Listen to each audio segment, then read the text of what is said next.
बाबा आए हैं आप बच्चों को अपने समान महिमा लायक बनाने। बाप की जो महिमा है वह अभी तुम धारण करते हो। बाबा आए हैं आप बच्चों को अपने समान महिमा लायक बनाने। बाप की जो महिमा है वह अभी तुम धारण करते हो। प्रश्न है, भक्ति मार्ग में परमात्मा माशूक को पूरा न जानते भी कौन से शब्द बहुत प्यार से बोलते और याद करते हैं? उत्तर है, बहुत प्यार से कहते और याद करते हैं, हे माशूक, तुम जब आएंगे तो हम सिर्फ आपको ही याद करेंगे और सबसे बुद्धि योग तोड़ आपके साथ जोड़ेंगे। अब आप कहते हैं, बच्चे मैं आया हुआ हूँ तो देही अभिमानी बनो।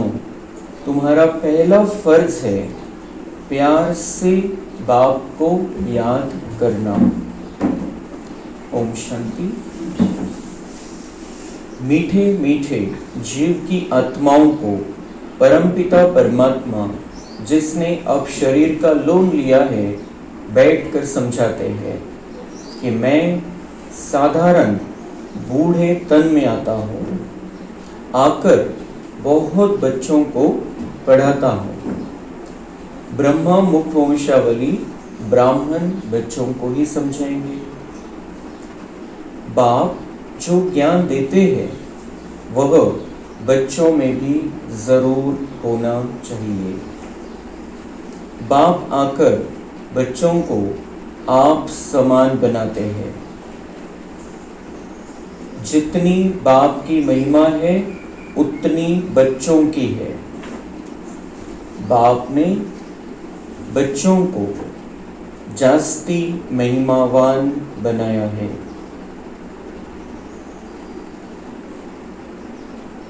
बाप जो ज्ञान देते हैं बच्चों में वो ज्ञान जरूर होना चाहिए। ज्ञान सागर के हम बच्चे हैं। बाबा कह रहे हैं, मैं जो ज्ञान देता हूँ वो आप में होना चाहिए। ज्ञान होना चाहिए मतलब ज्ञान वाला जीवन होना चाहिए। बाबा ज्ञान देते हैं तो हमको पता चलता है ये ऐसा है, ये ऐसा है, ये है, ये है, ये ऐसे चलता है सृष्टि चक्र। मैं देवता था सतयुग में, ये सारी सूचनाएं हैं।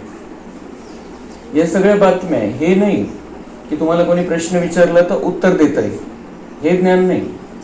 वो तो किसी को भी, वो तो छोटा बच्चा भी पाठ कर लेगा। उसको अगर समझाया जाए, उसका पाठांतर लिया जाए तो वो पाठ कर लेगा इस ज्ञान की बातों को। आत्मा क्या है, परमात्मा क्या है, सृष्टि चक्र क्या है।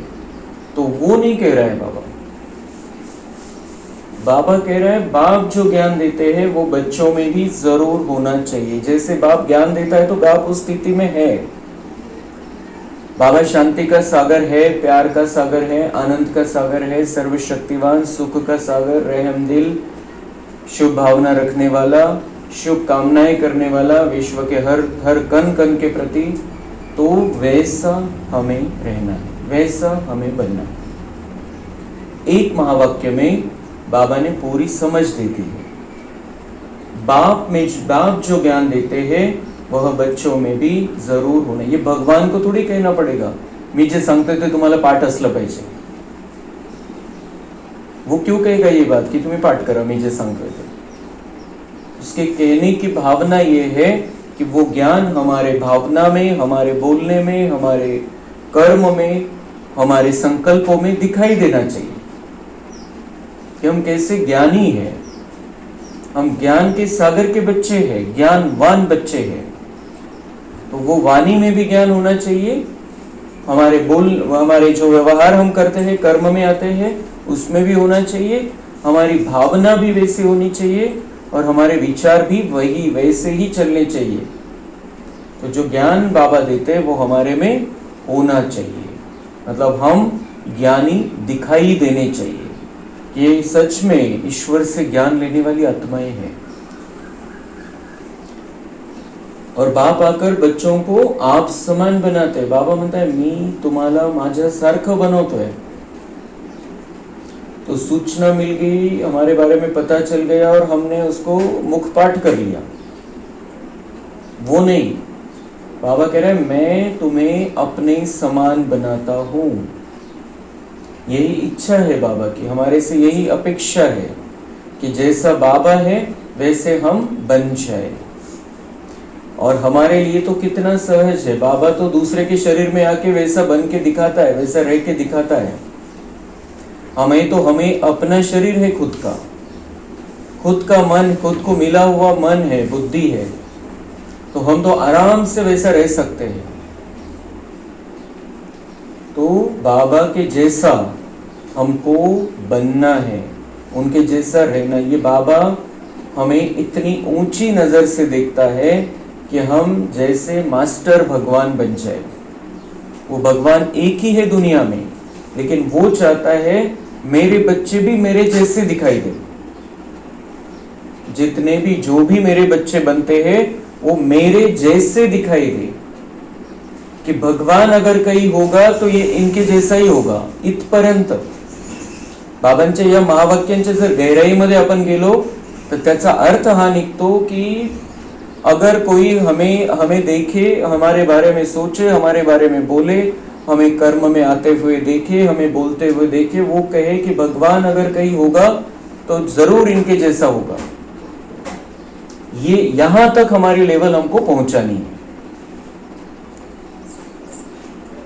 जितनी बाप की महिमा है उतनी बच्चों की है। भक्ति मार्ग में भी जो बाबा की महिमा है वही महिमा चल रही है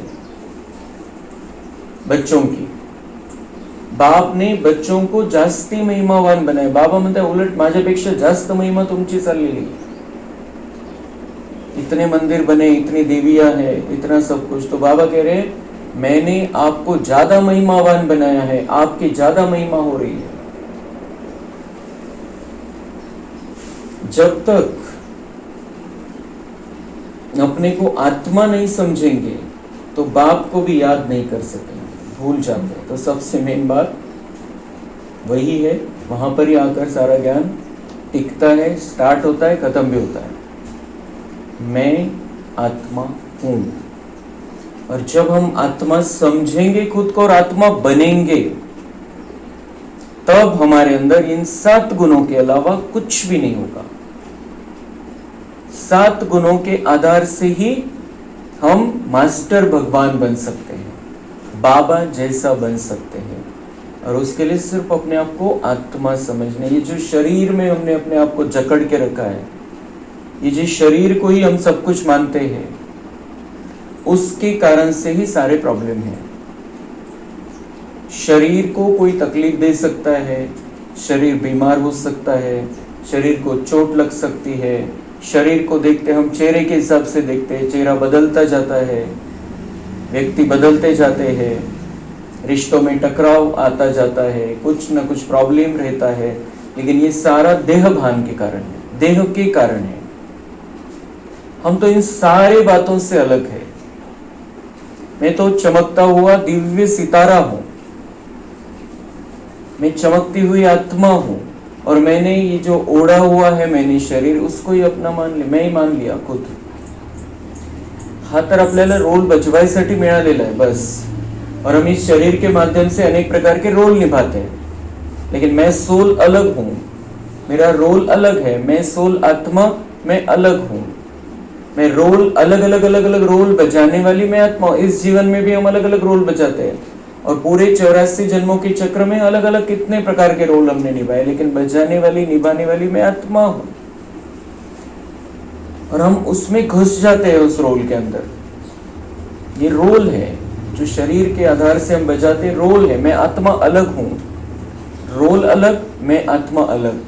तो रोल को मुझे निभाना है, लेकिन कैसे निभाना है? अपने आप को आत्मा देखते हुए, महसूस करते हुए, और 7 गुणों के साथ। और फिर हम खुद को आत्मा नहीं समझेंगे तो बाप को भी कैसे याद करेंगे? आत्मा का बाप है वो। तुमसे पूछा जाता है तुम किसके बच्चे हो, तो कहते हो हम शिव बाबा के बच्चे हैं। क्या हमें तुरंत एक सेकंड में याद आ जाता है? अगर कोई हमें पूछे तुम्हारे पिता कौन है, तो क्या हमें सबसे पहले याद हमारे शरीर के पिता आते हैं या आत्मा का पिता आता है? एक सेकंड के अंदर अगर कोई हमको अचानक पूछे तो देहभान इतना पक्का है कि शरीर के पिता का नाम याद आता है, इतना पक्का है। बाबा कहते हैं तुम्हारा ये पक्का होना चाहिए, हम तो शिव बाबा के बच्चे। मुझे पूछ रहा है ना, शरीर को थोड़ी पूछ रहा है, मुझे पूछ रहा है, मुझ आत्मा को पूछ रहा है। तो आत्मा का पिता परमात्मा है। भले शरीर के हिसाब से हम उनको उत्तर दे दे ऊपर से, लेकिन अंदर से ये आना चाहिए तो मैं तो आत्मा हूँ, मुझे पूछ रहा है, मैं आत्मा हूँ और मैं तो परमात्मा का बच्चा हूँ। शिव बाबा मेरा पिता है। विजिटर बुक में लिखा हुआ है, पहले विजिटर बुक राहायचे सेंटरवरती, अजून पण असतात कुठे कुठे, तर तिथं प्रश्न असतो त्या विजिट, जे कोणी येतात नवीन त्यांना सांगितलं जातं की या प्रश्नांची उत्तरं लिहा तुम्ही त्या बुक मध्ये, डायरी मध्ये। तुम्हारा बाप कौन है, उसमें ये प्रश्न रहता है, तुम्हारा बाप कौन है? तो जट देह के बाप का नाम बताएंगे, जट देह के बाप का नाम ही बताएंगे, वो सीधी सीधी बात है। फिर उनको पूछा जाता है अच्छा अब देही के बाप का नाम बताओ। आप भगवान को परम पिता कहते हो, तो वो कौन है भगवान? आप आत्मा हो, आप आत्मा कहते हो, वो परम पिता है, तो वो कौन है परम पिता? उसका नाम बताओ। उनको पूछते हैं दूसरा प्रश्न, तो कोई श्री कृष्ण का, कोई हनुमान का नाम लिखेंगे, या तो लिखेंगे हम नहीं जानते। श्री कृष्ण को ही समझते हैं, हनुमान को समझते हैं हमारा माता पिता, और या फिर लिखेंगे हम नहीं जानते। तो बाबा का प्रश्न, बाबा कह रहे हैं अरे तुम लौकिक बाप को जानते हो और पारलौकिक बाप जिनको तुम हमेशा दुख में याद करते हो उनको नहीं जानते हो। लौकिक शरीर के पिता का नाम पता है, शरीर के पिता पता है जो इस जन्म में मिले हैं, लेकिन बाबा कहते हैं जो पारलौकिक बाप जिनको तुम हमेशा दुख में याद करते हो, ऊपर वाले को दुख में याद करते हो, उसको अपना पिता समझ के हम कहते हैं उस समय कि हम तुम्हारे बच्चे हैं, हमें तुझे लेकर है तो संभाला था, तो उस मतलब हम बच्चे समझते हैं उसका मतलब वो उसको पिता मानते हैं। तो बाबा कहते हैं जिसको पिता समझते हैं उसको जानते ही नहीं। कहते भी है हे भगवान रहम करो, हे भगवान एक बच्चा दो, मांगते हो ना। अब बाप बिल्कुल सहज बात बताते हैं, तुम देह अभिमान में बहुत रहते हो, इसलिए बाप के वर्षे का नशा नहीं चढ़ता है। बीच में बाबा बाहर वालों की बात करता है और बीच में ही अपने बच्चों की बात करता है, कारण में एकदम लोड नाही येणार। जर आपल्याशीच एकदम बोलत राहिला बाबा थोडंसं स्ट्रिक्ट भाषेमध्ये, दुनिया वालों को बता देता है बाबा हमको कि उनका क्या हाल है, बेचारे जानते ही नहीं है, उनको तो पता ही नहीं है, सगळ्या प्रकारचं कन्फ्युजन है त्यांना, तुम्हाला तो सगळं क्लियर है। तो उनका हाल तो बहुत गया गुजरा है, लेकिन बाबा हमारे से ये चाहता है कि हम सब कुछ जानते हैं, हम डायरेक्ट भगवान के बच्चे बने हैं, भगवान ने हमको एडॉप्ट किया है, हम उसकी गोदी में है, तो हमारा जीवन अब बिल्कुल नया न्यारा निराला होना चाहिए, स्पेशल होना चाहिए। तो बाबा कहते हैं कि बाबा भी बिल्कुल सहज बात बताते हैं, तुम देह अभिमान में बहुत रहते हो इसलिए बाप के वर्षे का नशा नहीं चढ़ता है। भगवान के हम बच्चे बने हैं, तो बच्चे बने हैं तो वारिस बने हैं, तो वर्षे का नशा चढ़ना चाहिए। अगर किसी को कोई अपनी लौकिक प्रॉपर्टी मिलने वाली हो, घर नाम पे होने वाला है, वो गाड़ी नाम पे होने वाली है, जमीन नाम पे होने वाली है, कितना नशा चढ़ता है उसको, और सारी दुनिया अब हमारे नाम पे होने वाली है, हमारी रहेगी सारी दुनिया। हम जहां भी जाएंगे हमको लगेगा हम मालिक है यहाँ के, भले निमित्त मात्र कोई भी रहेगा वहां पर, लेकिन किसी को ये फीलिंग नहीं आएगी कि अपन कुठे ये परक्या ठिकाणी आलेलो है, ऐसा नहीं रहेगा। तो सारी दुनिया अपनी रहेगी। इतना बड़ा वर्षा बाबा देता है। बाबा कहते हैं इसका नशा क्यों नहीं चढ़ता, क्योंकि तुम देह अभिमान में बहुत रहते हो। हम आत्मा अपनी गलत पहचान बनाकर बैठे हैं द्वापर से, और वही कंटिन्यू चल रहा है। बहुत बहुत रहते हो, मतलब ज्यादा टाइम बाबा कहते हैं अभी द्वापर से तो पूरा रहे, लेकिन अब ज्ञान मिला है तो हम आत्मिक स्थिति में रहते हैं। जब बाबा की मुरली सुनते हैं, जब हम योग करते हैं, जब हम बीच बीच में बाबा को याद करते हैं, खाना खाते समय, पानी पीते समय हम बाबा को याद करते हैं, रात में सोते समय, उठते ही बाबा को याद करते हैं, तो उस समय हमारी आत्मिक स्थिति रहती है। लेकिन फिर दिन भर में बाबा कहते हैं देह भान रहता है, तुम वो नहीं हो जो तुम समझते हो। ये बाबा कह रहे ये पक्का कर लो।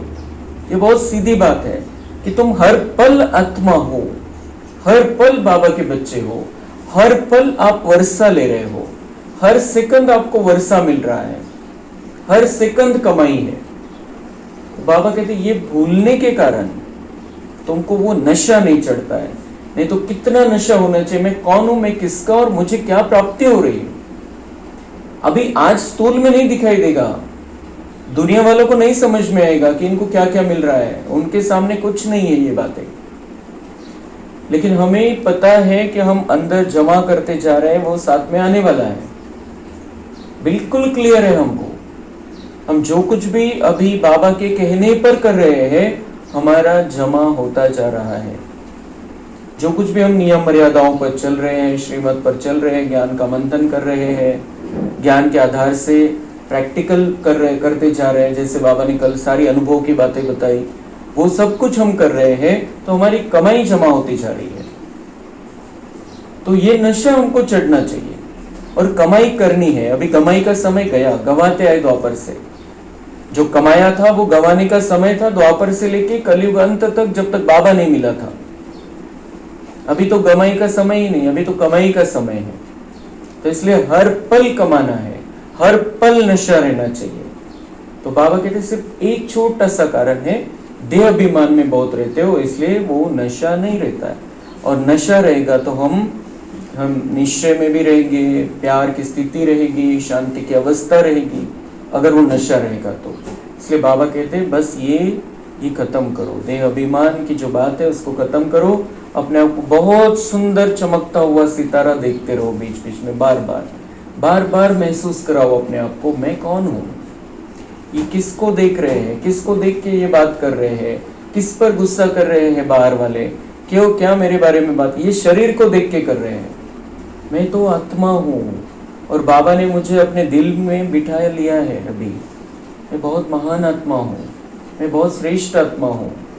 तो वो उनको जो हमारे घर परिवार में है, संसार में रिश्तेदार है, दुनिया भर के सभी लोग हैं, उनको वही वाइब्रेशन हमारे से जाएंगे।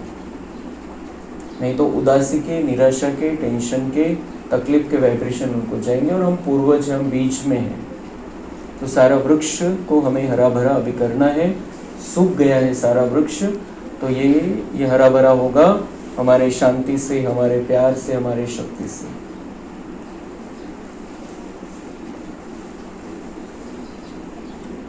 भक्ति करते ही है भगवान से मिलने के लिए। यज्ञ, तप, दान, पुण्य आदि करना, ये सब भक्ति है।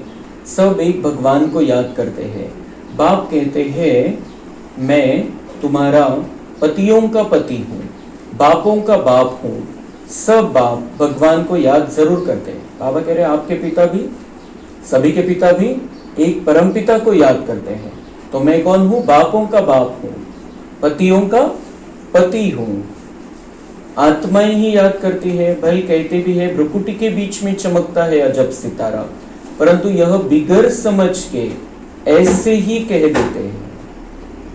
कितनी बड़ी बात भक्ति मार्ग के बारे में बाबा ने कह दी कि शास्त्र में बात आई है कि भ्रुकुटी के बीच में चमकता है अजब सितारा। और बाबा क्या कह रहा है उस बारे में?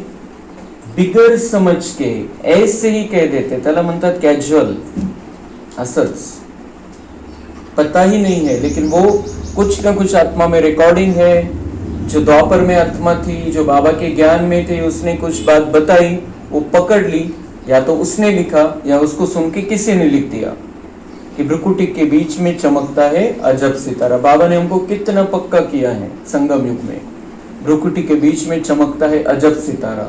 तो ये रिकॉर्डिंग किसी की ओपन हो गई द्वापर में, उसने लिख दिया या किसी को कह दिया, और वो बात आती रही शास्त्रों में।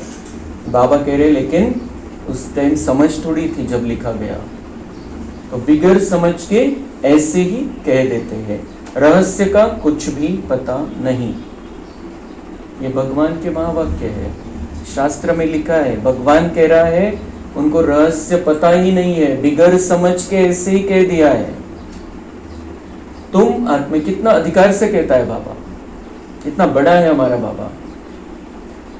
तुम आत्मा को ही नहीं जानते हो तो आत्मा के बाप को कैसे जान सकेंगे।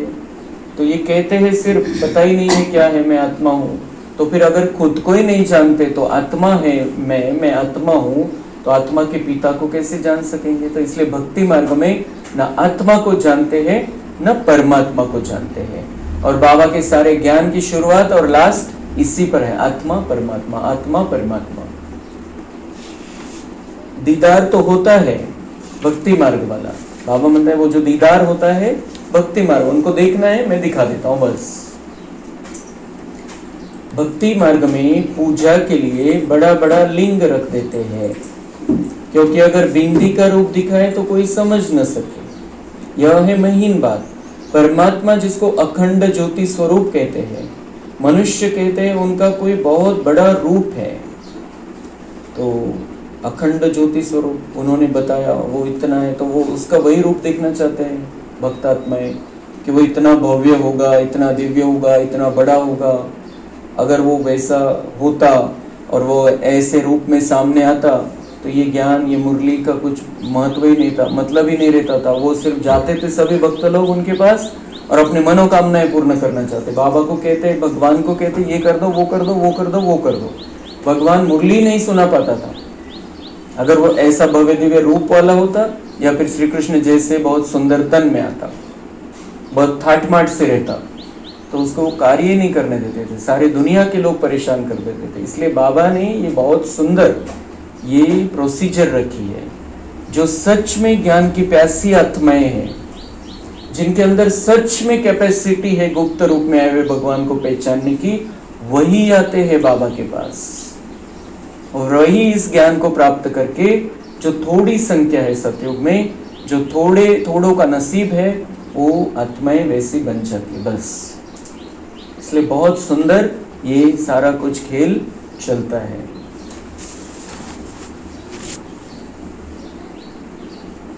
मनुष्य कहते हैं उनका कोई बहुत बड़ा रूप है। ब्रह्म समाजी मठ वाले ज्योति को परमात्मा कहते हैं। दुनिया में यह किसी को पता नहीं है कि परमपिता परमात्मा बिंदी है तो मूंछ पड़े है। तो इसलिए वो त्यांना असं वाटतं की असं कसं, परमात्मा एक छोटी सी बिंदी, छोटा सा पॉइंट कैसे रहेगा। लेकिन वो ये बात तो बहुत, मतलब जो सच में विज्ञान की बुद्धि वाले, वो सच में यही कहते हैं कि कोई तो है, कुछ तो है जो हम देख नहीं सकते, वो चला रहा है सारे यूनिवर्स। ये वैज्ञानिक भी मानने लगे हैं अभी, कुछ तो है जिसको हम पकड़ नहीं पा रहे, जिसको हम देख नहीं पा रहे। अगर वो बहुत बड़ा होता, जर हजारो सूर्यांसारखा तेजस्वी तो असता, तर सायन्सच्या मशीनने तर केव्हाच पकडलं असतं त्याला। तो परमात्मा एक छोटी सी बिंदी, लेकिन इतनी ताकत है उस बिंदी में, इतनी छोटी सी बिंदी, पेनाने अपन एक पॉइंट करतो फक्त, उतनी बिंदी, ताकत इतनी है। उसने अपनी ताकत का एहसास दिला दिया था एक बार मम्मा से बात करते, मम्मा की मुरली में या मम्मा से बातचीत में, कि मैं ऐसा हूं जो 1 सेकंड में इस दुनिया को इधर से उधर कर सकता हूं, मैं इतना सर्वशक्तिवान हूं। उसने खुद अपनी ताकत दिखाई थी, लेकिन मैं वो करता नहीं, मैंने अपने आप को ड्रामा में बांध लिया है। तो बाबा इतना सर्वशक्तिवान छोटा सा बिंदी रहते हुए, अगर वो हजारों सूर्य जैसा रहता तो क्या हाल हो जाता था इस दुनिया का, और क्या कर ही नहीं पाता वो कुछ। तो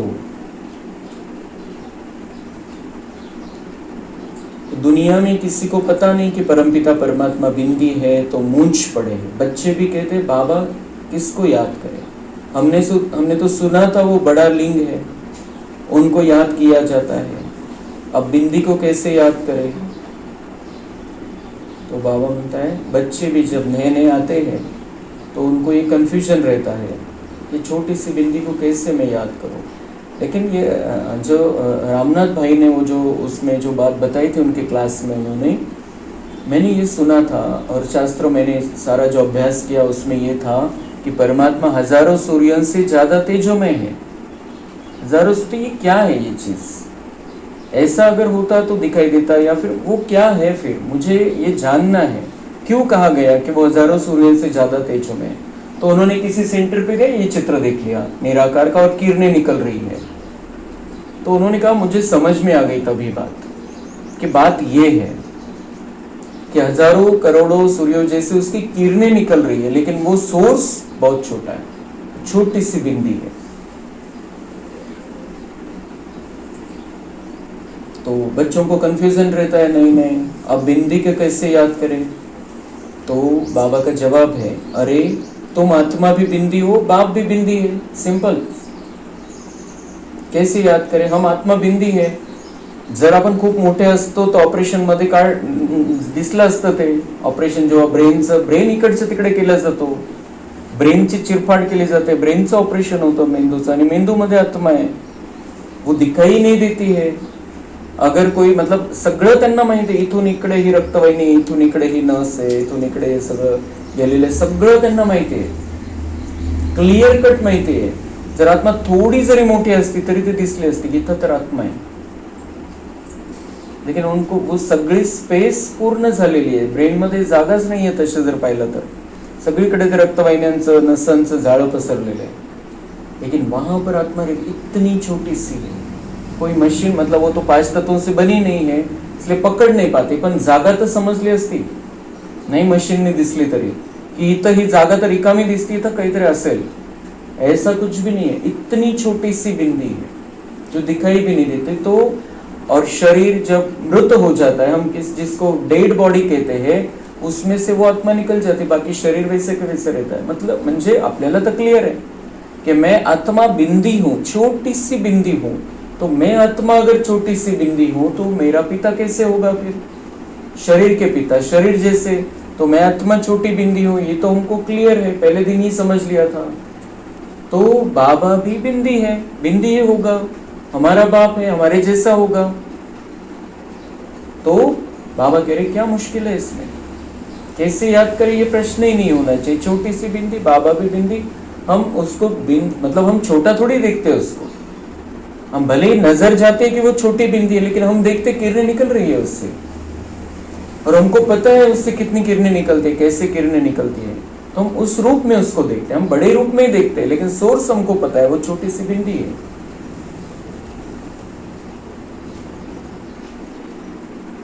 तो अरे तुम आत्मा भी बिंदी हो, बाप भी बिंदी है। आत्मा को बुलाते वो जरूर यहाँ ही आकर बैठेंगे। भक्ति मार्ग में जो साक्षात्कार आदि होता है, यह है सब भक्ति। भक्ति भी एक की नहीं करते, बहुतों को भगवान बना दिया है,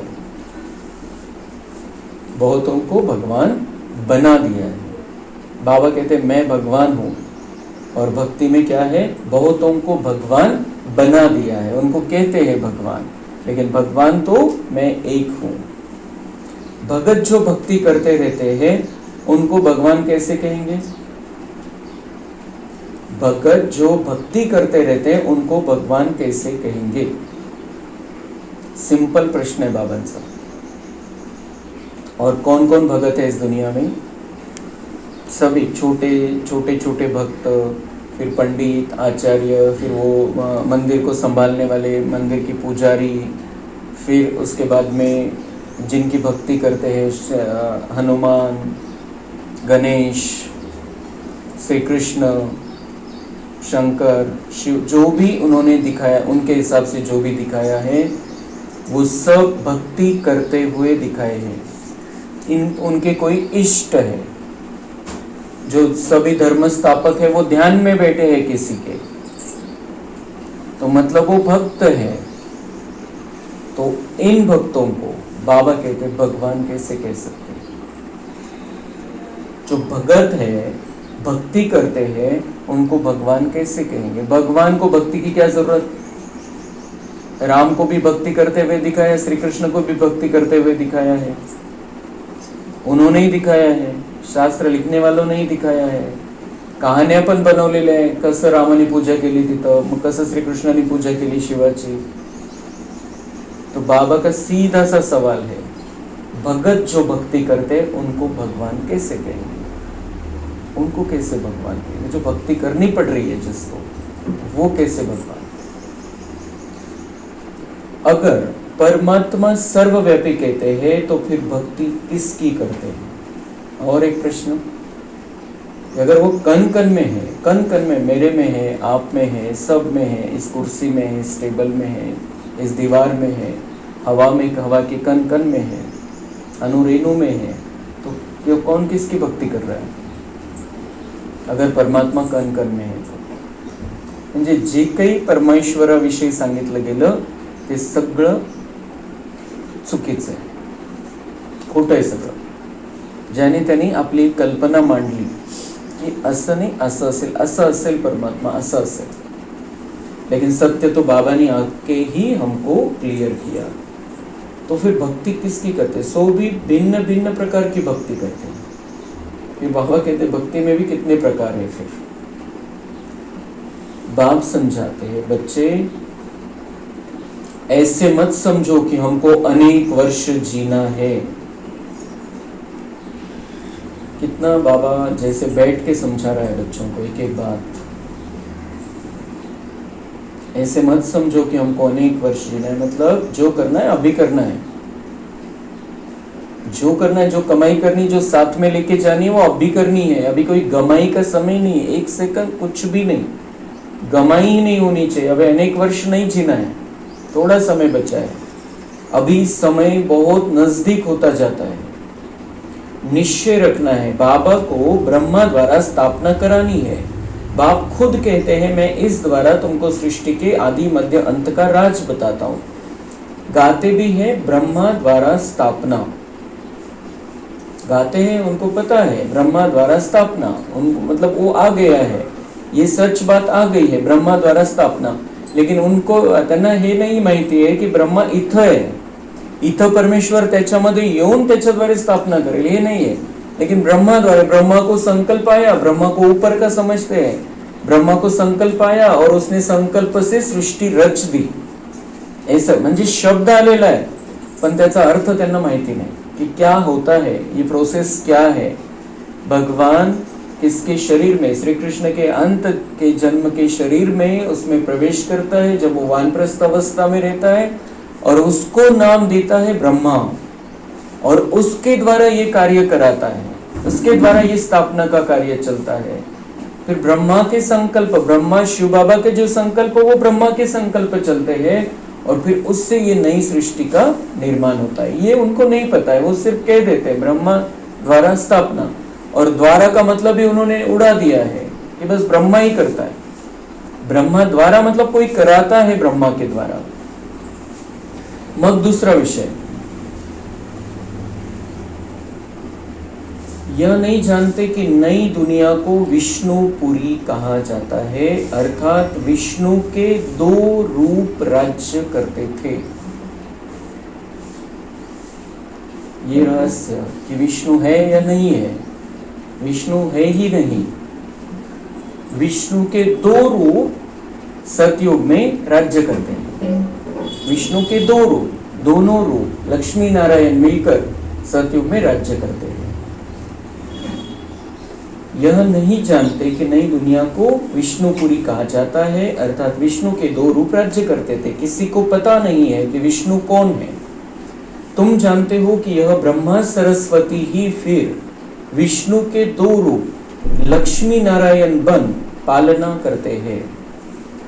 ऐसा कोई अलग से विष्णु नहीं है. जैसे शंकर नहीं है वैसे विष्णु भी कोई नहीं है. तर हे भक्त आत्म्यांना जाऊन आपल्याला सांगायचं नाही, त्यांना माहिती विष्णू आहे, मग ते जसं रामनाथबाईंनी सांगितलं, मैंने विष्णु को ही सब कुछ समझ लिया था, मैंने देखा, रामायण पढ़ा, महाभारत पढ़ा, लेकिन बुद्धि विष्णु पर टिक गई थी कि विष्णु ही सब कुछ है, विष्णु के ये सारे रूप है। तो भक्ति मार्ग वाला इस बात को पचा नहीं पाएगा कि विष्णु है ही नहीं। बाबा कहते हैं वो नहीं जानते विष्णु कौन है। तो विष्णु मतलब कि ब्रह्मा सरस्वती ही फिर विष्णु के दो रूप लक्ष्मी नारायण बनकर पालना करते हैं। मतलब विष्णु को जो 4 हाथ दिखाए हैं, 2 लक्ष्मी के हैं, 2 नारायण के हैं, और वो दोनों मिलके पालना करते हैं सबकी, इस विश्व को चलाते हैं। तो जैसे पुरुष के अंदर लॉ होता है, स्त्री के अंदर लॉ होता है। तर जसं चालवायचं आहे, दुनिया चालवायची, तर लव आणि लॉ दोन्हीचा बॅलन्स पाहिजे, तर म्हणून दोन्ही मिळून चालवतात। तो ये है विष्णु स्वरूप, दोनों मिलके कंबाइंड में विष्णु स्वरूप है, लेकिन है अलग अलग। ब्रह्मा द्वारा स्थापना, विष्णुपुरी अर्थात स्वर्ग की फिर पालना करेंगे। तुम्हारी बुद्धि में आना चाहिए, बाप ज्ञान का सागर है, मनुष्य सृष्टि का बीज रूप है, वह इस ड्रामा के आदि मध्य अंत को जानते हैं, वही पतित पावन है। जो बाप का धंधा है वही तुम्हारा है, तुम भी पतित से पावन बनाते हो। तो बाबा पतित पावन है, पतितों को पावन बनाने के लिए आया है। तो सबसे पहले हमको पतित से पावन बनना है, और हमारा धंधा है हमको भी पतितों को पावन बनाना है, क्योंकि हमारे बाप का जो धंधा वही हमारा धंधा होना चाहिए। अब सबको यह लक्ष्य दो कि शिव बाबा कहते हैं मुझे याद करो। गीता में श्री कृष्ण भगवान वाच लिख दिया है, तुमको समझाना है, भगवान तो निराकार पुनर्जन्म रहित है। भगवान किसको कहेंगे? जो निराकार है और जिसका पुनर्जन्म नहीं है। बस यही भूल है। अभी तुम बच्चे श्री कृष्णपुरी के मालिक बन रहे हो। कोई राजधानी में आते हैं, कोई प्रजा में। श्री कृष्णपुरी कहा जाता है क्योंकि श्री कृष्ण सभी को बहुत ही प्यारा है। बच्चे प्यारे लगते हैं ना, तो बाबा कहते हैं वो तो विष्णुपुरी लक्ष्मी नारायण उस दुनिया को चलाते हैं, और श्री कृष्ण तो छोटा बच्चा है, राजकुमार है, लेकिन फिर भी श्री कृष्णपुरी कहा जाता है उस दुनिया को, क्योंकि श्री कृष्ण सभी को बहुत ही प्यारा लगता है, बहुत प्यार करते हैं सब उससे, क्योंकि बच्चा है। बच्चों का भी माँ बाप से प्यार हो जाता है, प्यार सारा बिखर जाता है। अब बाप समझाते हैं तुम अपने को शरीर मत समझो, घड़ी घड़ी अपने को आत्मा निश्चय करो, आत्म अभिमानी बनो। तो बाबा कहते हैं कि ये जो मोह है, बाबा कहते हैं बच्चों का भी माँ बाप से प्यार हो जाता है, प्यार सारा बिखर जाता है। तो ये क्यों बिखर जाता है? देहभान के कारण, रिश्ते नातों में चला जाता है, मोह बढ़ता जाता है। तो बाबा कहते हैं आपको क्या करना है अभी? अब आप अपने आप को शरीर मत समझो, तो फिर प्यार बिखरेगा नहीं। घड़ी घड़ी अपने आप को आत्मा निश्चय करो, आत्माभिमानी बनो, और एक माशू परमपिता परमात्मा को याद करो सदा। श्री कृष्ण को श्याम सुंदर कह देते हैं, परंतु अर्थ नहीं समझते। बरोबर यह सावरा था ना? कब सावरा था? दादा लेखराज सावरे बन गए थे। श्री कृष्ण तो बहुत सुंदर गोरा था। उन्होंने बताया उसमें श्री कृष्ण को सर्प ने डसा तो सावरा हो गया, साप चावला त्याला आणि त्यामुळे तो काळा झाला। तो एक तो वो भगवान, उन्होंने उसको भगवान माना। फिर वो है सतयुग का राजकुमार, उसको सर्प कहाँ से डसेगा? तो सर्प ने डसा, मतलब कौन से सर्प ने डसा? काम विकार के सांप ने डसा द्वापर में, और वो आत्मा सावली होती गई, विकारों की कालीमा उसके अंदर आती गई, गोरी आत्मा काली होती गई। इसका ही उन्होंने यादगार दिखाया है। शाम को काला भी दिखाया, गोरा भी दिखाया, श्याम सुंदर कहते हैं इसको। और यही हमारी कहानी है, जो श्री कृष्ण की कहानी वही हमारी कहानी है। अब वह तो सतयुग का प्रिंस था, कैसे काला हो गया? भगवान भी रमणीकता से समझाता है हमको ये सारी बातें।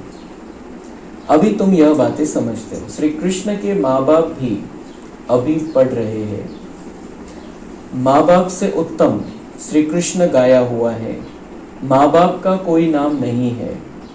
नहीं तो जिस माँ बाप से ऐसा बच्चा पैदा हुआ वह माँ बाप से प्यारे होने चाहिए, वह माँ बाप भी प्यारे होने चाहिए, परंतु नहीं, महिमा सारी राधे कृष्ण की है, माँ बाप की कुछ है नहीं।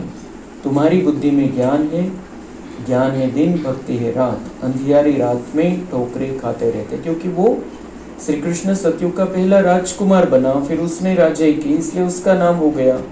और उसके माँ बाप जिन्होंने उनको जन्म दिया वो भी यहाँ ही बाबा से पड़े हुए हैं, लेकिन वो राज नहीं करते हैं। श्री कृष्ण को जन्म देने का उनका पार्ट है, फिर श्री कृष्ण को जन्म देंगे, थोड़ी पालना करेंगे, फिर परम धाम में जाएंगे, फिर नीचे आएंगे। तो हर एक का अपना अपना पार्ट है। लेकिन श्री कृष्ण और राधा के हाथ में ये राज्य चला जाता है, वो राजधानी, वो सबसे ज्यादा क्वालिटी वाली आत्माएं हैं। भले जन्म देने का पार्ट है किसी का, लेकिन उनसे ज्यादा क्वालिटी राधा कृष्ण के, इसलिए तो उनके हाथ में लक्ष्मी नारायण के रूप में इस दुनिया की बादशाही आ गई। तो इसलिए बाबा कहते हैं उनका नाम हो गया। अभी तुम बच्चों को समझाया जाता है, घर में रहो, यह सेवा भी करते रहो। कोई को भी समझाओ, तुम आधा कल्प के आशिक हो एक माशूक के, भक्ति मार्ग में सभी उनको याद करते हैं तो आशिक ठहरे ना, परंतु माशूक को पूरा जानते नहीं है, याद बहुत प्यार से करते हैं। हे माशूक, तुम जब आएंगे तो हम सिर्फ आपको ही याद करेंगे, कारण माहिती है कि तो कदील कायल कोणाला माहिती है, इसलिए वो बस गाते रहते हैं आप आओ, और हम बस आप आने के बाद आपको ही याद करेंगे। तो बाबा कहते याद दिलाते, मैं अभी आपने इतना वायदा किया था, मैं आया हूं अभी सामने। बाबा को याद दिलाना पड़ता है कि मैं आया हूं सामने, तुमने कितनी बार प्रॉमिस किया है, कितनी बार वचन दिया है कि बस आप आओ तो सही, हम सब मोह छोड़ देंगे, बस हम आपके हो जाएंगे। हमने ही गाया है आणि आपण आपलं वचन नाही तोडायचं आता, अपन वचन दिलेलं आहे बाबांना, आप आएंगे तो हम सिर्फ आपको ही याद करें। मतलब मन बुद्धि में किसी को नहीं बिठाना है, ये बाबा चाहता है। सब कुछ करना है, बाबा कहते घर में रहो लेकिन सेवा भी करते रहो। घर में तो रहना है, संबंध निभाने हैं, जिम्मेदारियों का पालन करना है, लेकिन यहाँ सिर्फ बाबा रहना चाहिए। आत्मा में सिर्फ बाबा की याद रहनी चाहिए। वो सब सेवा कर रहे हैं, हम निमित्त मात्र सब कर रहे हैं, सब बाबा के हैं और बाबा ने सेवा दी है सबके प्रति, वो कर रहे हैं हम। बस ये बिल्कुल क्लियर पाहिजे आपल्याला। तो और सबसे बुद्धि योग तोड़ आपके साथ जोड़ेंगे, ऐसे तो गाते थे ना, परंतु बाप से हमको क्या वर्षा मिलता है यह किसी को भी पता नहीं है। उस समय हमको नहीं पता था, फिर भी हम गाते थे कि आप आओ और हम आप पर वारी जाएंगे। पता नहीं था क्या मिलने वाला है, क्या देने वाला है, फिर भी वायदा किया। और अभी तो सब बातें पता है, अभी तो पता है अगर हम उसके बन के रहेंगे तो क्या क्या मिलने वाला है हमको, कोई लिस्ट नहीं निकाल सकता, इतना कुछ मिलने वाला है। जब मिलने वाला नहीं था तब प्रॉमिस किया है, जब पता नहीं था क्या मिलने वाला है तब प्रॉमिस किया है। प्रॉमिस तब किया है जब ये चाहते थे कि वो आए और हमको दर्शन दे, बस वो आए और हमारे से हमको कहे कुछ वरदान मांग लो, या हम चाहते थे उसके चरणों की धूल बन जाए, बस इतनी चाहना थी। फिर भी हमने वायदा किया उससे कि आप आओ, हम आप पर वारी जाएंगे, हम आपके सिवाय किसी को याद नहीं करेंगे, बस हम आपसे ही प्यार करेंगे।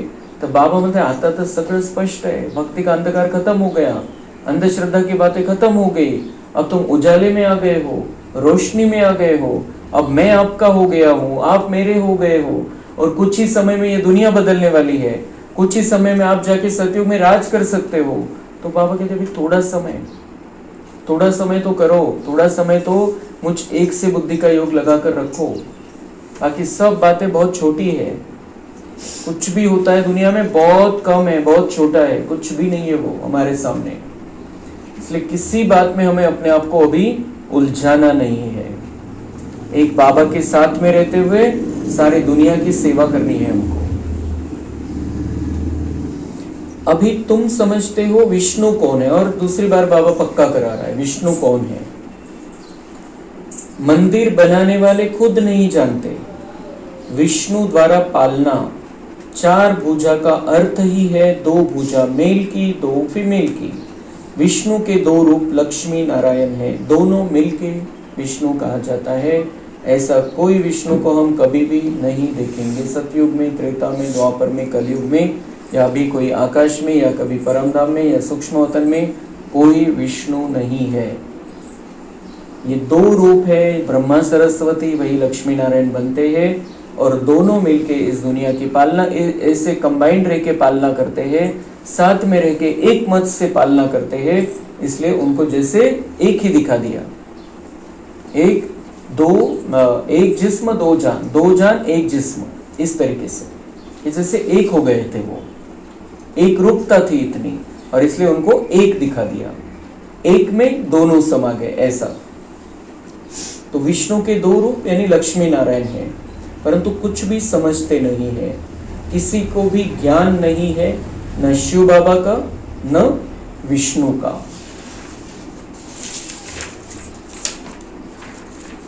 शिव बाबा का भी ज्ञान नहीं, और जिसको सबसे बड़ा समझा उसके बारे में भी पता नहीं दुनिया वालों को, और हमको सब पता है। अच्छा, मीठे मीठे सिक्के लधे बच्चों प्रति माता पिता बाप दादा का याद प्यार और गुड मॉर्निंग। रूहानी बाप की रूहानी बच्चों को नमस्ते। हम रूहानी बच्चों की रूहानी बाप दादा को याद प्यार गुड मॉर्निंग नमस्ते। वाह बाबा वाह, शुक्रिया बाबा शुक्रिया। धारणा के लिए मुख्य सार है, पतित से पावन बनाने का धंधा जो बाप का है वही धंधा करना है। सबको लक्ष्य देना है कि बाप को याद करो और पावन बनो। अगर हमारी ये कैपेसिटी, हम सबको लक्ष्य दे सकते हैं, बाप को याद करो और पावन बनो, तो हमें खुद पावन बनना है। पहले हमारे अंदर वो पावनता होनी चाहिए, वो सतोप्रधानता होनी चाहिए, वो जो सत्य गुण हमारे हैं वो इमर्ज होणे चाहिए। असं नाही की संपूर्ण स्थिती झाल्यावर आपल्याला सेवा करायची आहे, पण त्या स्थिती मागचं मळ काढतोय आपण, नवीन मळ नाही चढवायचंय।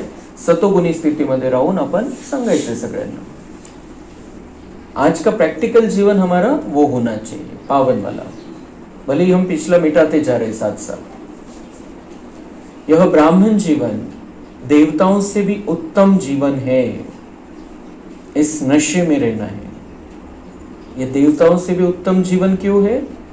क्योंकि हम यहाँ खराब वातावरण में रहते हुए यहाँ हम अच्छे से रहते हैं। वहां रहना कोई बड़ी बात नहीं है, शांतीमध्ये राहणं, सुख देणं, प्रेम देणं, शक्तिशाली स्थितीमध्ये राहणं, स्थिर राहणं, तिथं काही मोठी गोष्ट नाही आहे, कारण तिथं प्रॉब्लेमच नाही आहे, कुठल्याही प्रकारचं विघ्न नाही आहे। कुठले विकारी तमोप्रधानवाले आणि ज्यांच्याशी हिशोब आहे आपला, ते आपल्या कॉन्टॅक्टमध्ये, काही विषयच नाही तिथं। इसलिए वहां रहना देवता बनके, इसमें कोई अभिमान वाली बात नहीं है, नॉर्मल सब रहेंगे, सारा वातावरण ही वैसा है, इसलिए रहना कोई बड़ी बात नहीं है वहां पर। बाबा कहते यहाँ का जीवन, इस जीवन को उत्तम जीवन, श्रेष्ठ जीवन, बड़ा जीवन, ऊंचा जीवन क्यों बाबा कहता है? क्योंकि दुनिया ऐसी है, हालत ऐसी है, परिस्थिति ऐसी है, हिसाब किताब का माहौल है, परेशानियों का वातावरण है, टेंशन है चारों ओर कोई ना कोई तकलीफ की बातें है, व्यक्ति से आती है, वस्तु से आती है, परिस्थिति से आती है, 5 तत्वों से आती है, हिसाब किताब निकलता है, हमारी टेस्टिंग होती है, तो इन सब में हम निखर जाते हैं, तो ये ऊंचा जीवन है। हम इसकी वजह से प्रभावित नहीं होते, इसलिए ये ऊंचा जीवन है, इसलिए ये उत्तम जीवन है। तो बाबा कहते हैं इस नशे में रहो, मैंने आपको यहाँ बिठाया है लाकर, आपको अलग किया है, आप दुनिया की महान से महान आत्माएं हो, आपके जैसा महान कोई भी नहीं है। महान आत्माएं इस दुनिया में निकलने वाली है 33 करोड़, लेकिन वो सब बच्चे बाबा के बच्चे, कंटिन्यू वाले बच्चे नहीं बनने वाले हैं, वो सब बच्चे बाबा के माँ बाप के डायरेक्ट नहीं सुनने वाले हैं। हम बहुत थोड़े बच्चे हैं, इसलिए हम महान में भी महान आत्माएं हैं, और जैसे हम सुनते हैं हमको इसका प्रैक्टिकल करना है। जैसे कल की मुरली उसी पर पूरी आधारित थी कि हमको हर बात का प्रैक्टिकल करना है, हर बात का अनुभवी बनना है, अनुभवी मूर्त बनना है, अनुभव का स्वरूप बनना है। तो ये अनुभव, और वो जो अनुभव हम करते हैं, बाबा कहते हैं हम अनुभव करते हैं, उसकी खुशी अलग है। तो इसलिए ये जो जीवन है इसका महत्व बहुत बुद्धि में हमको रखना है, और वैसा जीवन हमारा बनना चाहिए, वैसा बन के दिखाना है हमको बाबा को, कि बाबा आपका चुनाव बिल्कुल सही था, आपने जिसको सिलेक्ट किया है आपका सिलेक्शन वेस्ट जा ही नहीं सकता है। मैं वो आत्मा हूं जिसने कल्प कल्प ये आपका बनकर इस दुनिया के हालातों पर, परिस्थिति के हालातों पर, व्यक्तियों के स्वभाव को, सब कुछ बातों पर, सभी बातों पर मैंने विजय प्राप्त की। ऐसी मैं महान आत्मा हूं। तो ये हमारा लक्ष्य होना चाहिए, बाबा को मुझे दिखाना है ऐसा बनके। दुनिया वाले तो अपने आप देख लेंगे, उनके सामने तो ऑटोमेटिक प्रत्यक्ष हो जाएंगे, लेकिन मुझे बाबा के सामने खुद को प्रेजेंट करना है। बाबा को मैं नया बन के प्रेझेंट दे दो अपना खुद का आहे. गिफ्ट मध्ये मला स्वतःला बाबांना द्यायचंय की मी कसं, जसं बाबांची इच्छा होती तसा मी बनलो, ये हमें बाबा को गिफ्ट देना है. जैसा भक्ति मार्ग में फूल चढ़ाते, फल चढ़ाते, अलग अलग बातें, फिर यहाँ भी हम बाबा के सामने फूल रखते हैं. लेकिन मेन बात यह है हमको बाबा को फूल बन के दिखाना है, 7 गुणों से पूर्ण बन के दिखाना है. हम कैसे सुगंधित पुष्प बन गए हैं, ये बाबा को हमको दिखाना है. बाबा के सामने खुद को प्रेजेंट करना है, बाबा को अपनी संपूर्णता की गिफ्ट हमें देनी है. तो ये अगर लक्ष्य रखेंगे तो हमें इस उत्तम ब्राह्मण जीवन का नशा चढ़ा रहेगा. बाकी सब बातें बुद्धि से निकाल देनी है. मुझे बाबा को बताना है कि बाबा ने कैसी आत्मा को चुना है, बाबा का सिलेक्शन कितना सही है, मुझे चुन के बाबा ने कितना कितना सही काम किया है, ये मुझे बाबा को दिखा देना है. अगर ये मेन लक्ष्य हमारे बुद्धि में रहेगा तो ये सारी दुनिया की छोटी छोटी बातें सब ऐसे ही छू मंतर हो जाएगी, हवा होके उड़ जाएगी सब. बुद्धि का योग और सबसे तोड़ एक माशूक को याद करना है. वरदान है त्याग और स्नेह की शक्ति द्वारा सेवा में सफलता प्राप्त करने वाले स्नेही सहयोगी भव. जैसे शुरू में नॉलेज की शक्ति कम थी लेकिन त्याग और स्नेह के आधार पर सफलता मिली. बुद्धि में दिन रात बाबा और यज्ञ तरफ लगन रही, जिगर से निकलता था बाबा और यज्ञ. इसी स्नेह ने सभी को सहयोग में लाया, इसी शक्ति से केंद्र बने. साकार स्नेह से ही मनमना भव बने, साकार स्नेह ने ही सहयोगी बनाया. अभी भी त्याग और स्नेह की शक्ती से घेराव डालो तो सफलता मिल जाएगी. बाबा म्हणतात सुरुवातीला ज्ञान एवढं थोडी होतं, आता ज्ञानाचा तर स्फोट झालेला आहे. इतकं ज्ञान आहे, इतके क्लासेस, इतकं ज्ञान, सगळं इतकं असं, इतकं मटेरियल उपलब्ध आहे. आपल्याला असं वाटतं हे पण राहिलं, ते पण राहिलं, हे पण राहिलं, अजून हे केलेलं नाहीये, हे वाचलेलं नाहीये, हे राहिलं, हे करायचं. बहुत सारा इतना ज्ञान का स्फोट हो गया है. मतलब बाबा के ज्ञान का, जो दुनिया में एक कण नहीं था बाबा के आने के पहले, अभी उस ज्ञान का स्फोट हो गया है. इतना ज्ञान है, इतना इंटरनेट, यूट्यूब, इतना सब कुछ भरा पड़ा है बाबा के ज्ञान से. तो इतना कुछ है. लेकिन बाबा कहते हैं शुरुआत में तो ज्ञान था ही नहीं, थोडं थोडं ज्ञान दिलं जायचं. पण कशामुळे सेंटर बनले, कशामुळे लोक जवळ आले? स्नेह आणि त्याग. जो हमारा त्यागी, जो वैराग्य वाला जीवन था दादियों का, कि लोगों को समझ में आता था इनका कोई स्वार्थ नहीं है. और वो जो साकार में प्रेम देती थी दादिया, दीदिया, जो स्नेह देते थे, उस आधार से लोग जुड़ते गए. असं नाही की ज्ञान आहे मग इतकं सगळं माहिती होतं आणि म्हणून मग लक्ष ठेवून पुढचं की आपलं भविष्य उज्ज्वल बनेल ते सगळं म्हणून ते आले, असं नाही. बाबा म्हणतात ज्ञान खूप थोडं होतं त्यावेळेला, पण स्नेह आणि त्याग या 2 गोष्टी. तर तसं बाबा म्हणताय आता पण त्याची गरज आहे. ज्ञान तर आहे, ज्ञान जेवढं ज्याला पाहिजे, जेवढी ज्याची कॅपॅसिटी, जितकं ज्याच्याकडे वेळ आहे तितका तो घेत राहील. मेन बाबा म्हणताय तुम्ही सगळ्यांना जो तुमचं जे वैराग्य आणि तुमची जी निस्वार्थता आहे त्याचं दर्शन घडवा, की तुम्हाला काहीच नाही पाहिजे, तुमचा काही स्वार्थ नाहीये की कोणाला आपण सांगतोय तुम्ही ज्ञानामध्ये या, तुम्ही मुरली ऐकत जा. आपल्याला संख्या थोड़ी वाढवायची है. हमारी ये निस्वार्थ भावना है, मन की ये भावना है कि कि उनका कल्याण हो जाए। वो बाबा से जुड़ेंगे तो ये इस वातावरण में अपने आप को सेफ रख पाएंगे, अपने आप को स्थिर रख पाएंगे। दुनिया वाले कुछ भी अच्छा करने जाते हैं, फिर सब प्रॉब्लम दिखाई देते हैं सामने, कोई ना कोई प्रॉब्लम दिखाई देते हैं, कुछ ना कुछ टेंशन रहता है उनको। कितना बड़ा प्रॉब्लम, अभी हम देखते हैं खेती का कितना विस्तार करते जा रहे हैं लोग, ये करना है, वो करना है, वो करना है, वो करना है, इतना सब कुछ करते जा रहे हैं। और जिस आधार से करना है लेबर ही नहीं मिळते आहे। किती उत्पन्न केलं, किती तुम्ही शेततळे बनवा किंवा काही बनवून ठेवा, किती काही करा, पण तुमचं जर खूप जास्त काही आलेलं आहे पण तुम्हाला लेबरच नाही आहे काही, तर काय कामाचं ते। तो ऐसा करते जा रहे हैं कि हम विकास कर रहे हैं, हमको कुछ करना है, कुछ डेवलपमेंट करनी है, कुछ बड़ा करना है, लेकिन प्रॉब्लम दिखाई देता है सामने जाने के बाद। वो करने के बाद प्रॉब्लम दिखाई देते हैं, सब प्रॉब्लम फिर राक्षस बन के खड़े हो जाते हैं सामने, मतलब हाथ से टेंशन बढ़ा ले रहे लोग। तो बाबा कहते हैं आपको अभी क्या करना है, आपको ये उनको इस रास्ते पर लेकर आना है, तो उनकी बुद्धि ज्यादा विस्तार में जाएगी नहीं, क्योंकि अभी समय कम है, ज्यादा दिन यहाँ पर रहना नहीं है, घर वापस लेकर जाने के लिए बाबा आया है। तो अपनी बुद्धि के जो सारा जो धन का विस्तार है, जो कुछ भी करते जा रहे हैं, उसको थोड़ा समेट लेंगे, बाबा से जुड़ जाएंगे, अंत समय में थोड़ा बाबा का ज्ञान सुन लेंगे, उनका भाग्य बन जाएगा। तो ये हमारी बुद्धि में बिल्कुल क्लियर होना चाहिए। हमारा कोई स्वार्थ नहीं है कि मुरली में आने वाले बढ़ने चाहिए, उनको हमको दिखाना है कि इतने लोग हैं, उतने लोग हैं, कोई मतलब ही नहीं है उससे। बाबा ने जो बड़े बड़े सेंटर चालू किए, सब तरफ 2 लोग आते थे मुरली में, 2 लोगों पर सेंटर चालू है बड़े बड़े। अभी भी बहुत से सेंटर ऐसे हैं, खूप मोठे मोठे बिल्डिंग बनवून ठेवलेले आहे, 1 मजली 2 मजली 3 मजली, 2 जण 4 जण 5 जण 10 जण मुरली लेते। तो ये उद्देश्य हमारा ये है, एक भी आ जाए तो वो एक का भी भाग्य बन जाए तो बहुत बड़ी बात है। लेकिन हमारा ये भावना ये होनी चाहिए, बिल्कुल ये निस्वार्थता दिखाई देनी चाहिए सबको। ये मुझे जो बुला रहे हैं और ये जो संदेश दे रहे हैं, इनका कोई स्वार्थ ही नहीं है इसके अंदर।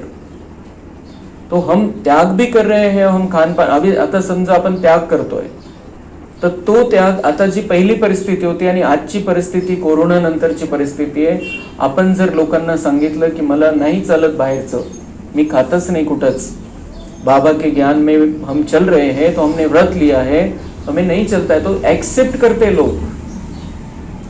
लोकांचं नाव ठेवणं बंद झालेलं आहे कि आमच्या हातचं चालत नाही, असं कसं, ये सब बातें बंद हो गई है। तो हम ये उनको समझा सकते हैं कि हम कैसी शुद्धि में रह सकते हैं, आप भी शुद्ध रहो, और उनको समझ में आता है बाहर के खाने से क्या क्या तकलीफ होती है, कसे प्रॉब्लेम वाढतात, कसं आज बिमाऱ्या वाढलेल्या आहे, कसं कॅन्सर किंवा फूड पॉइजनिंग होऊन जातं, काय काय होत आहे। तो हमारा मतलब जो हम त्याग कर रहे हैं उसके भी बारे में हम बता सकते हैं कि हम नहीं खाते बाहर का, हमको नहीं चलता है, वो भी बता सकते हैं हम। उसके साथ साथ ये जो हमारी त्याग की भावना है, जो वैराग्य आ गया है हमको कि दुनिया अब रहने लायक नहीं है, अभी बहुत सुंदर दुनिया आने वाली है, तो आप भी उस घर में चलो, उस दुनिया में चलो, और उसके लिए बाबा के पास आओ। आप घर पुराना अगर घर हुआ है, गिरने को आया है घर, तो कोई भी क्या करेगा, वो नया घर बनाने की सोचेगा और पुराने में अपने आप को कैसे सुरक्षित रखना है ये देखेगा। तो वो हमको दोनों काम करने हैं, यहाँ रह रहे हैं, नई दुनिया बन रही है, यहाँ कैसे वो सुरक्षित रहे, ये हमारी भावना है, और साथ साथ नई दुनिया की भी वो तैयारी कर ले। तो ये उनको समझ में आना चाहिए, हमारी निस्वार्थता है, उनके कल्याण के लिए हम कह रहे हैं। और दूसरा, साकार स्नेह भी उनको हमें देना पड़ेगा। साकार स्नेह, शरीर में हम रह रहे हैं, और स्नेह किससे, हम उस आत्मा से स्नेह कर रहे हैं, तो स्नेह देना पडेगा हमको। असं नाही की दुसऱ्यासारखं वागायचंय, त्यांच्याशी ईर्ष्या द्वेष ठेवायची, घृणा करायची, आपल्या अहंकारामध्ये राहायचे नाही, स्नेह देना है। मैं स्नेह रूप आत्मा हूँ, मैं बहुत प्यारी आत्मा हूँ, मैं प्रेम के सागर का बच्चा हूँ, तो मुझे सबको स्नेह देना है। मेरे पास में इतनी शक्ति है जो मैं किसी को भी स्नेह दे सकता हूँ। हजारों रावण जैसा कोई है, एक साथ में उसमें सारे अवगुण आ गए हैं, उसको भी मैं स्नेह दे सकता हूँ, इतनी मेरे अंदर ताकत है। तो ऐसा इतना हमको स्नेही बनना है। तो बाबा कहते हैं अभी भी अंतिम समय में भी सेवा का यही रास्ता रहने वाला है क्योंकि ज्ञान बहुत कुछ है, लेकिन सुनने के लिए टाइम थोड़ी लोगों के पास, 1 घंटा नहीं निकल सकते वो। तो इसलिए बाबा कहते हैं अभी उनका कल्याण करना आपका कर्तव्य है, आप मेरे बने हो, मेरे सारे बच्चे हैं, उनका कल्याण करना है, तो आप ये त्याग और स्नेह की शक्ति से घेराव डालो। स्लोगन है, फरिश्ता बनना है तो व्यर्थ बोल या डिस्टर्ब करने वाले बोल से मुक्त बनो। बाबा ने कल बताया था कि डिस्टर्ब करने वाले बोलना मतलब व्यर्थ बोलना है। अभी उसको बाबा ने और दूसरी तरीके से जोड़ दिया, फरिश्ता बनना है तो व्यर्थ बोल या डिस्टर्ब करने वाले बोल से मुक्त बनो। इतना महत्व है बोलने का। हमारी वाणी बहुत निर्मल होनी चाहिए, कमल का मुख हमारा है, ऐसे समझ के हमें बस बहुत प्यार की बात सबसे करनी है, बहुत मीठी बातें करनी है।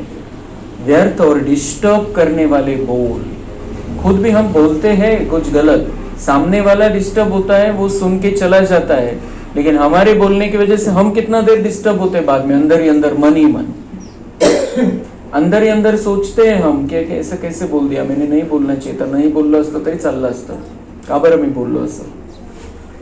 हमको फरिश्ता बनना है, यहाँ फरिश्ता बन के रहना है। सूक्ष्म वतन में जाके फिर फरिश्ता नहीं बनना है, यहाँ फरिश्ता रूप में रहना है। जैसे बाबा ने कल बताया, ब्रह्मा बाबा लास्ट क्लास में पूरा फरिश्ता रूप में था, तो वैसा हमको यहाँ पर बनना है। तो उसके लिए एक तरीका ये है, व्यर्थ बोल और डिस्टर्ब करने वाले बोल से मुक्त बनो। हमारा मुख है, हम मालिक है, हमारे हाथ में क्या बोलना है क्या नहीं बोलना है। मुख को ये अधिकार नहीं देना है कुछ भी बोलता रहे, ते म्हणतात जिभेला हाड नसतं। हमको पता है मैं आत्मा हूं और मैं जो चाहता हूं वही बोलूंगा मैं, और मैं आत्मा परमात्मा से कनेक्टेड हूं, तो अब मुझे मीठा ही बोलना है। मेरा बाबा मीठा है, मुझे मीठा ही बोलना है। अव्यक्त इशारे, कोई भी बात हो जाए, चाहे प्रकृति की चाहे व्यक्ति की, दोनों अचल स्थिति के आसन को जरा भी हिला न सके, इतने पक्के हो न।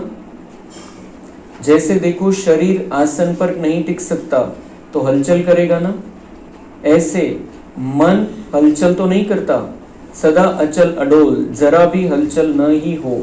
अगर कभी हलचल और कभी अचल है तो सिंहासन भी कभी मिलेगा कभी नहीं मिलेगा। बाबा म्हणतात जर तुम्हाला सदा काळ त्या बादशाहीच्या स्थितीमध्ये राहायचंय, राजा बनून राहायचंय सतयुगामध्ये त्रेतायुगामध्ये, तो इथं पण तुम्ही आपल्या आसनावरती, आप अभी सबको तो कुर्सियां है, बाबा के बच्चों को यहाँ पर तो कुर्सी पे बैठते हैं, तो बाबा कहते हैं इसमें भी हलचल नहीं होनी चाहिए, बहुत स्थिर होके बैठना है। बाबा के हम बच्चे हैं, हम आत्माएं बाबा के बच्चे हैं। बाबा ये चाहता है कि कोई भी परिस्थिति आ जाए, आपका मन आपको हलचल में नहीं लेकर आए, डिस्टर्ब न हो, आप बहुत स्थिर रहे। जितना आप स्थिर रहेंगे यहाँ पर सिंहासन पर, आत्मा भ्रुकुटी सिंहासन पर स्थिर रहेगी, तो वहां भी सिंहासन पर बैठोगे, कभी कभी वाला नहीं, आप सदा वहां जाके राज करोगे। एक तो मतलब राजा बनने का पाठ तो किसी किसी आत्मा का रहेगा, 16,108 पूरे बनने वाले हैं सतयुग त्रेता में मिलके, लेकिन हम राजघराने में तो आए कम से कम। तो बाबा कहते यहाँ अगर अस्थिर रहोगे, यहाँ स्थिर नहीं रहोगे, यहाँ अगर आप हलचल में आते रहोगे, मन आपका भागता रहेगा इधर उधर, तो फिर वहाँ भी ऐसी ही हालत होगी। इसलिए हमें अगर वहाँ पे ऊंचा पद पाना है, सर्वकाल के लिए ऊंचा पद पाना है, तो यहाँ बाबा कहते हैं किसी भी बात से डिस्टर्ब नहीं होना। अच्छा, ओम शांति।